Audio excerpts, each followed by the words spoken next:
Yupet, we are the people. Yuyagaput, our way of life. Yuchtun, our language. As a child, there was no question as to who we were. We were Yupet. Our language was Yupik. Our life was Yupik. Our clothes were Yupik. We were whole. Until speaking our language and wearing our clothing were no longer acceptable. For us who grew up in larger towns, we were cultivated to become multicultural. We assimilated without understanding the consequences. We were no longer acceptable, cast into a void.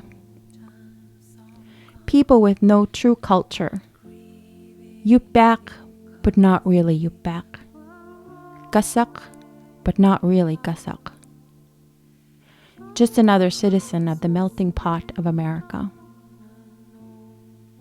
I was an outcast, a person without a culture. If only they all knew. I didn't belong.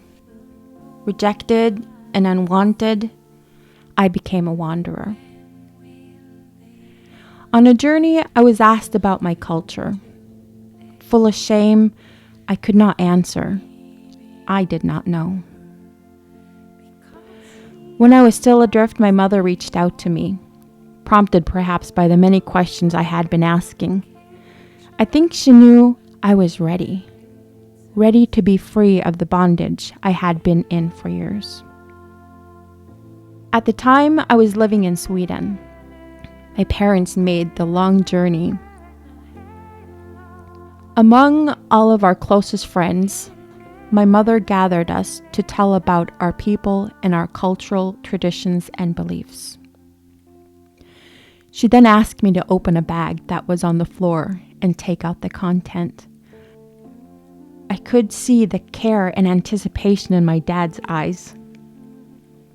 As I pulled out the folded garment and unfolded it, I was a bit confused, and I looked at my parents with complete astonishment.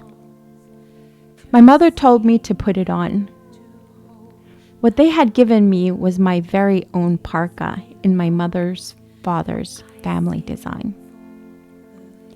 As I stood there, she had emphasized that traditionally, Yupik mothers would sew parkas for their children.